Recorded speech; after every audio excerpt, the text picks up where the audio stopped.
All right, let's have a little bit of an unscripted take, a rant about what is going on with Hollywood right now, especially in the wake that Warner Brothers Discovery is open to the possibility, the potentiality of a sale. The pendulum is swinging, my friends. It has been for a while. We're just watching it play out basically right in front of us because this whole thing is basically all business related. It's all about stock prices. It's all about investors because at the end of the day, here's the thing you have to remember. Every company, their only responsibility, the only thing they ever have to worry about is making sure that their investors are happy. Not what you, me, or any other consumer thinks. All they care about is trying to make sure that the stock price stays high so they can keep their investors happy, therefore they can keep their jobs.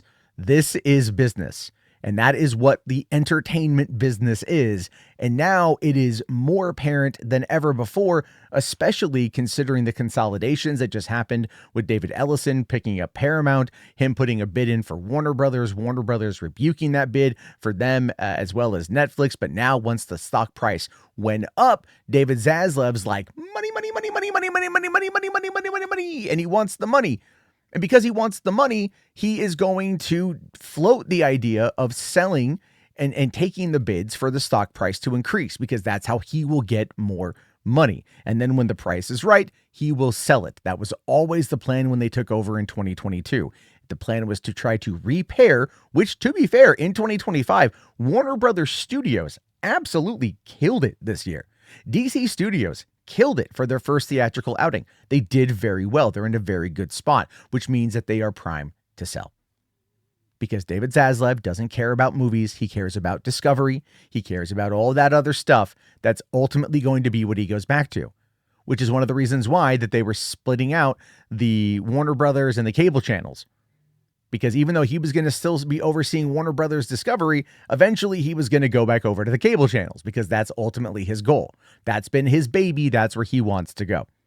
So what does this mean for theaters in general, right? What does this mean for movies in general, right? If Netflix, let's say, buys Warner Brothers, will this be the end of Warner Brothers released movies? The answer to that is probably, but also probably not. Let me explain.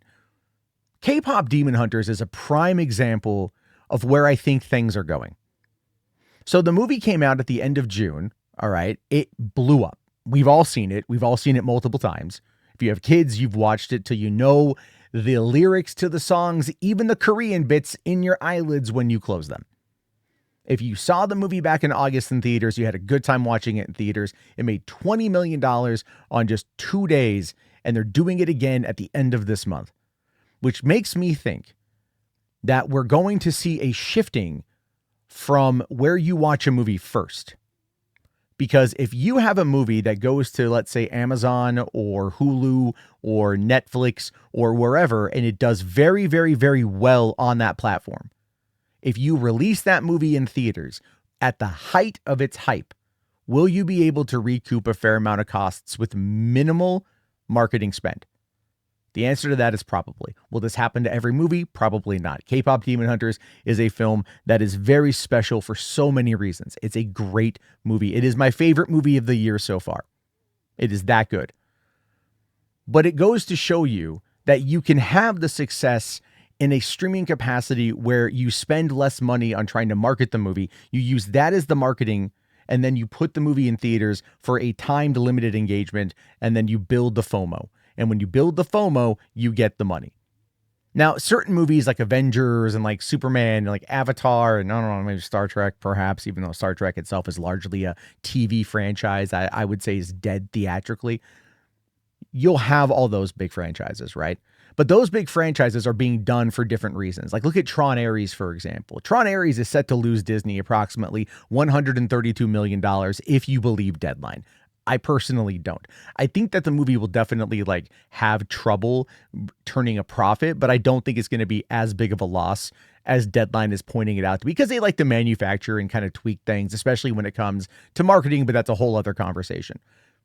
But the movie itself feels more like an advertisement for the Tron Light Cycle ride at Disneyland, which is something that will then make the company more money and profits rather than what they lose theatrically. Because whatever they lose theatrically, they can just write it off. It's a tax write-off for them. The estimated losses, tax write-off. The marketing spend, tax write-off. The home video sales when it hits digital before it goes to Disney Plus. Who knows what that's going to do, right? When it goes to Disney Plus, is it going to end up being number one on Disney Plus? Yeah, probably. Everyone's going to flock to see it because now they're hearing, oh, hey, it's a good movie. Maybe they don't want to go see it in theaters because theaters right now are more of a chore for most families, especially given the government shutdown and everything since COVID and all this kind of other stuff. And watching it from the comfort of your own home now feels more appropriate than anything else.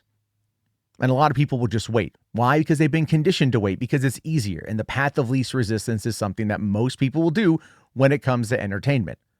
And they'll always justify entertainment, but they'll make sure that they justify it in a way that's not going to break the pocketbook, right? The reason why K-pop Demon Hunter did so well was because it already had that built-in fan base and they capitalized on it. And so there was that FOMO. There's no real FOMO anymore with going to the theaters. There's no real FOMO anymore with going online and looking at people saying like, no, you've got to see one battle after another on the biggest screen possible and 70 millimeter. Okay, I live outside of Seattle, Washington. We don't have one of those here. The nearest one to me is 700 miles south in Sacramento. Can't go see it, and it's not worth me to fly to Sacramento or drive to Sacramento to go and watch it on the biggest screen possible. My local IMAX sucks ass. The better one is about 45 minutes northbound. Again, that's going to cost me a fair amount in gas, and I got to make sure it's a movie that I really want to see. But I can sit there at home and watch it on my 55-inch TV with my nice Bose headphones on and enjoy the movie myself. That's not just me. That's like a lot of people right now.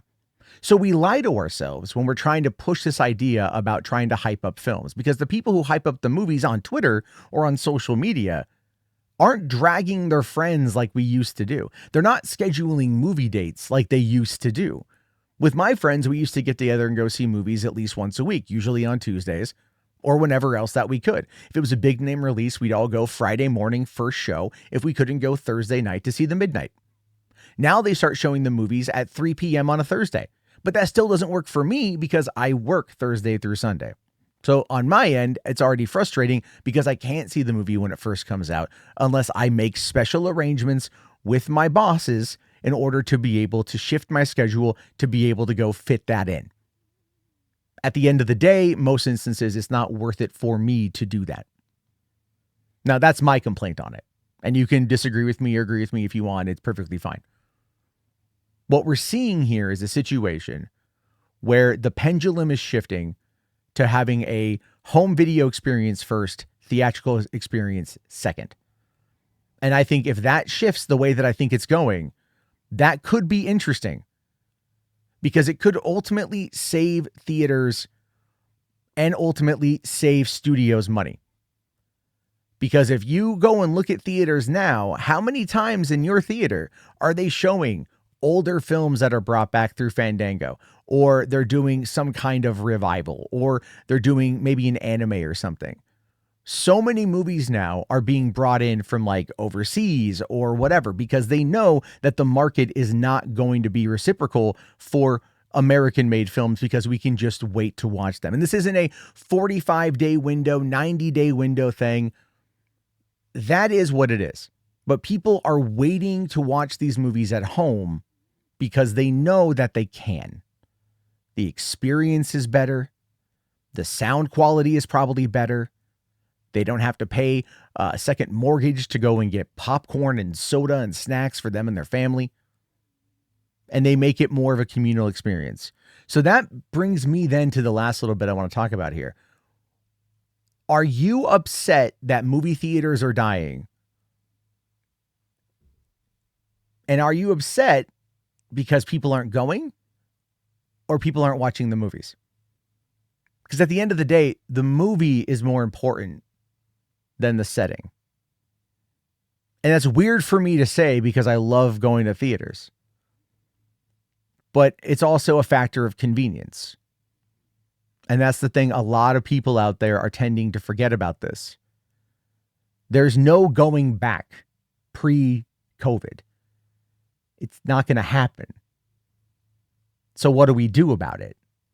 Either theaters become more interactive, theaters find ways to make it enticing for people to come, whether it's a trivia night, whether it's like a costume party, a theme night.